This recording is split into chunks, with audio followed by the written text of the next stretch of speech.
stick, they're not under the law, will not be used as a measuring stick at the judgment throne. And so I believe that is a proper biblical understanding, that the moon represents the law of God, the Word of God. It is a reflection of the great light of Christ. But in our study, we're going to have to explore some verses that talk about how the moon turns to blood. If the moon represents the law of God, what does it mean that at Judgment Day the moon turns to blood? We read about that, for example, in Revelation 6, verse 12 that we read earlier. I'll read that again.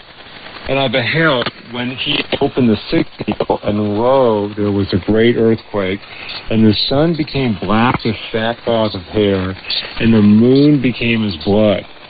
The sun is darkened, or the sun is black, there's no more salvation.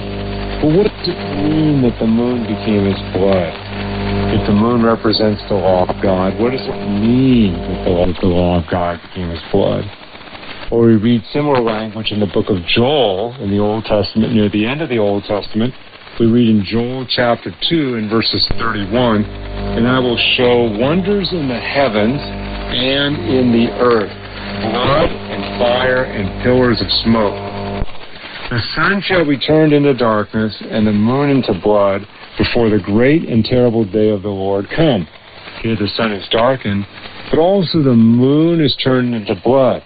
And so our next study, we're going to look at some passages that may help us to understand what does it mean that the moon is turned to blood.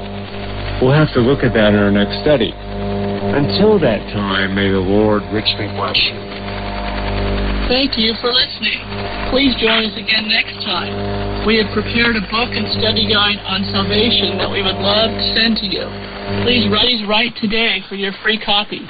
Our address is Follow the Bible Ministry, P.O. Box 1332, Alameda, California, 94501. Our website is followthebibleministries.com. Email at followthebibleministries@yahoo.com. Follow the Bible Ministries is entirely listener-supported.